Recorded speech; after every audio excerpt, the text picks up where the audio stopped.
In this video, the 19-year-old girl you are seeing is Manisha. By nature, she was quiet and shy.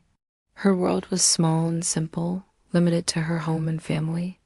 She had no idea that her fate would end in something so painful, so horrifying, that even the devil might shudder at the sight of it. What you're about to hear in this case does not just raise questions. It exposes how, in the name of justice, the truth can sometimes be buried in broad daylight. To understand this case, we will examine every detail connected to it and raise the questions that the system seems desperate to suppress. So I have a small request. Please share this story as much as possible so that the truth can reach everyone. This case comes from Dani Lakshman village in the Loharu area of Haryana's Bhiwani district. On August 11th, 2025, like every other day, Manisha left her home for kids care Vidyalaya, where she worked as a teacher. She had no idea that the steps she was taking out of her home that morning would never bring her back to her family's doorstep again. At 1:58 p.m. that afternoon, Manisha left the school and went to a nearby nursing college to collect an admission form. She had already informed her father about this. This CCTV footage is the only digital evidence in which Manisha was seen alive for the last time. As evening approached and Manisha still hadn't returned home, her grandfather began to worry. As time passed, his concern grew stronger. In that worry, he approached the driver of the bus that Manisha usually took to school. The driver told him that Manisha had planned to go to the college after school to collect an admission form, so she might be a little late returning home. Hearing this brought some temporary relief to her grandfather. But when Manisha still hadn't returned home by 4:30 p.m., he called her father, Sanjay Singh, and informed him. Later that evening, around 6:15 p.m., Sanjay received a call from Manisha's phone. But the call lasted only 10 seconds. There was no voice from the other side. And then the call disconnected. After that moment, Manisha's phone was switched off. When Sanjay called home and found out she still hadn't returned, a deep fear of something terrible began to grow in his heart. Without wasting time, Sanjay immediately took a bus from Loharu and reached Ideal International College in Singhani, the same college where Manisha had gone to collect the nursing admission form. When he asked the college guard if a girl named Manisha had come there, the guard denied it. The same answer was given at the reception desk. But Sanjay noticed something disturbing. The three people sitting at the reception appeared to be intoxicated. They had clearly been drinking alcohol. Sanjay immediately dialed 112 and informed the police.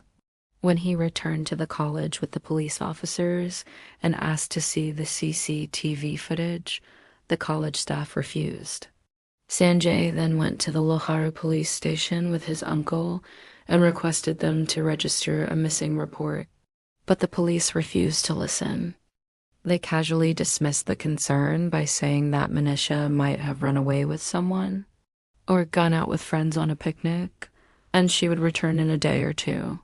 Hearing such statements about his daughter from the police themselves left Sanjay helpless and shattered. With no help from the authorities, he returned home in despair. The next morning, August 12th, Sanjay once again went to the Loharu police station. After wasting the entire day with excuses, the police finally registered the report at around 5:30 p.m.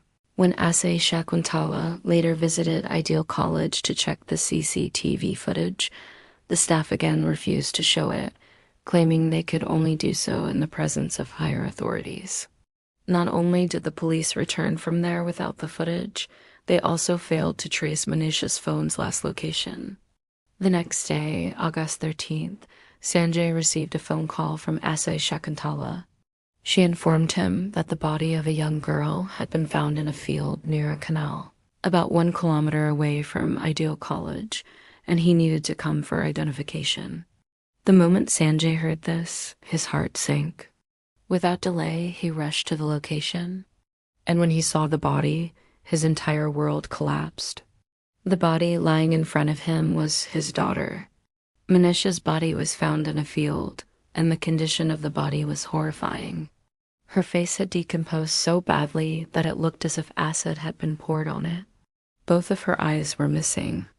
The face had decayed to such an extent that the entire jawbone was visible. Her neck was almost severed, barely attached to her body. News of Manisha's death spread through the village like wildfire.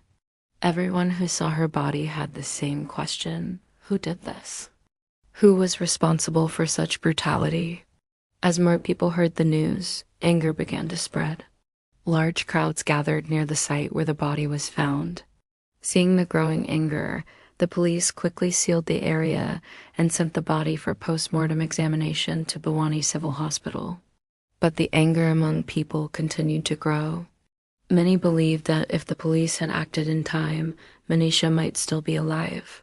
People sitting in protest had only one demand: justice for Manisha. But what came out in the post-mortem report shocked everyone. According to the report from Bhiwani Civil Hospital on August 14th, traces of organophosphorus and insecticide were found in Manisha's kidney and intestines. Doctors also denied the possibility of rape, claiming that no semen was found on her body or clothes, and there were no visible struggle marks. Based on this report, the police concluded that Manisha was neither murdered nor raped. This conclusion triggered outrage across the state. To calm public anger, the government transferred and suspended several police officers. Internet services were also temporarily banned in certain areas to prevent the issue from spreading further. Meanwhile, to pacify the family, the government ordered a second postmortem examination at PG Irotep on August 16th, but this report created even more confusion. Doctors suggested that the irregular cuts on the neck might have been caused by wild animals. They repeated the same claims: no semen, no rape, and facial damage caused by animals rather than acid. When Manisha's family heard this, they refused to perform her last rites until the killers were caught. Then on August 18th, police suddenly claimed that they had found a note written by Manisha. But this raised another question. If the note existed, why was it revealed several days after the body was discovered? This made many people believe that the case was being covered up to protect someone powerful. Later, the Chief Minister of Haryana announced that the case would be handed over to the CBI and that a third postmortem examination would be conducted at a IIMS. But by that point, so many irregularities had already taken place in the investigation that the truth seemed almost impossible to uncover. The police had failed to secure CCTV footage in time. They failed to preserve the crime scene. They did not trace Manisha's missing phone. They did not analyze call records or last location data. Even basic investigative steps were ignored. The condition of the body suggested that the area around the neck had been deliberately destroyed, possibly to hide evidence of strangulation. The hyoid bone in the neck is crucial in forensic investigations because fractures in this bone often indicate manual strangulation.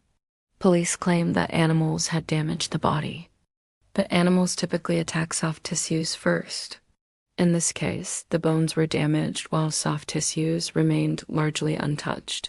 Her clothes were also intact, with no signs of animal tearing or saliva. This raises serious doubts about the animal attack theory. Even the two post-mortem reports contradict each other. The first report stated that Manisha's eyeballs were missing, but the second report said the eyes had decomposed.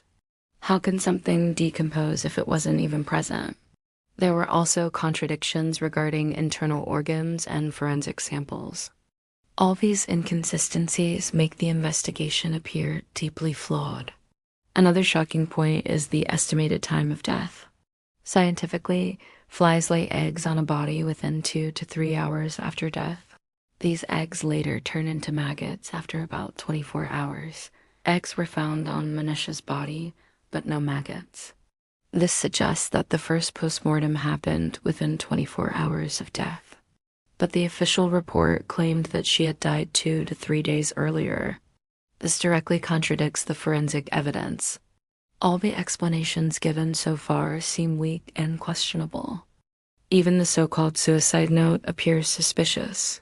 The handwriting looks calm and carefully written, which is unusual for someone supposedly in extreme emotional distress.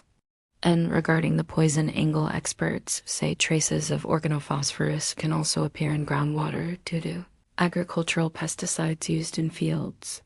Yet the police claim that Manisha bought the poison herself and even produced a shop bill as evidence.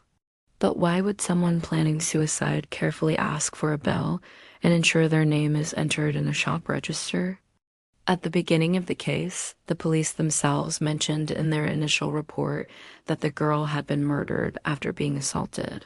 Instead of conducting a fair investigation, authorities transferred officers and restricted the internet to control the situation.